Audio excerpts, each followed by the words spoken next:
রাস্তায় হাঁটতে হাঁটতে বাবা নিচু কণ্ঠে বলল, সাজিদ, আজকে তোর ভাই যে অপমানটা করলো, তোর ভাই যে আচরণটা করলো, তুই পারবি না বড় হয়ে এর প্রতিশোধ নিতে?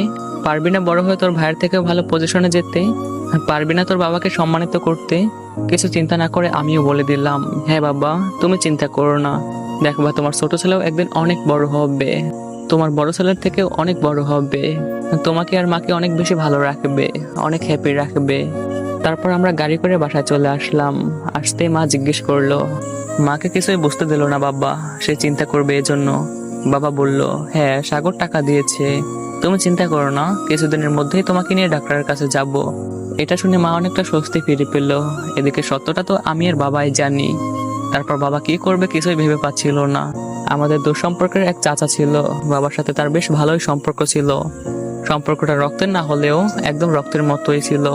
বাবা তার কাছে গিয়ে সবকিছু শেয়ার করে এবং সে বলে, দেখ ভাই, আমার কাছেও তো এই মুহূর্তে কোনো টাকা নাই, তবে তোর জন্য গ্রামের মহাজনের কাছে আমি সুপারিশ করতে পারি। আমি বললে সে কিছু একটা ব্যবস্থা করে দিবে। বাবা বলল, ঠিক আছে, তাহলে তো উপকারী হয়।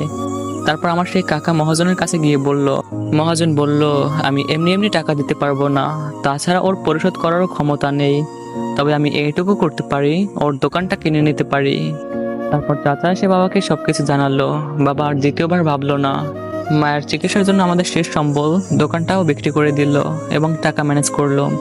এদিকে পুরো কাজ সম্পূর্ণ হতে প্রায় 3 থেকে 4 মাস লেগে যায়। তারপর ডাক্তারের কাছে গেলে ডাক্তার চেক করে বলে, সবকিছু ঠিক আছে, তবে আপনারা অনেক দেরি করে ফেলেছেন। এখন আমরা চেষ্টা করতে পারি, কিন্তু রোগীকে পুরোপুরি সুস্থ করতে পারবো কিনা তার গ্যারান্টি দিতে পারতেছি না। বাবা বলল, ডাক্তার যেভাবেই হোক আমার স্ত্রীকে বাঁচান। তারপর ডক্টর চিকিৎসা করলো এবং পরবর্তীতে বলল, দেখুন, অপারেশন সাকসেসফুল হয়নি, এখন আল্লাহ আল্লাহ করেন, আল্লাহ চাইলে বাঁচাতে পারে আপনার স্ত্রীকে। এরপর মাকে নিয়ে বাসায় চলে আসলাম। অবশ্য মা চিন্তা করবে এজন্য তাকে কিছু জানতে দেইনি। মাকে বললাম, মা, তুমি একদম চিন্তা করো না, ডক্টর বলছে তুমি অল্প কিছুদিনের মধ্যেই ঠিক হয়ে যাবে। মাত্র 15 দিনের মাথায় মা আর ঘুম থেকে উঠলো না। টাকার অভাবে, চিকিৎসার অভাবে মাকে হারালাম। ভাইয়া যদি সঠিক সময় টাকাটা দিত তাহলে হয়তো মাকে বাঁচাতে পারতাম। মাকে হারিয়ে আমি আর বাবা দুজনেই নিঃস্ব হয়ে পড়ি। এদিকে বাবাও অসুস্থ হয়ে পড়েন। দেখতে দেখতে কোনো মতে আমি এসএসসি পাশ করি এবং এসএসসি পরীক্ষার পরে ছোট একটা দোকানে কাজ নেই। পড়াশোনা ছেড়ে দিতে চেয়েছিলাম, কিন্তু আমার সেই কাকা আমাকে পড়াশোনা চালিয়ে যাওয়ার জন্য অনেক অনুপ্রেরণা দিল। এজন্য কাজের ফাঁকে ফাঁকে পড়াশোনা চালিয়ে যেতে লাগলাম।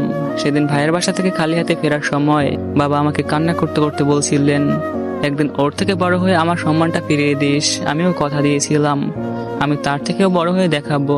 বাবা, তুমি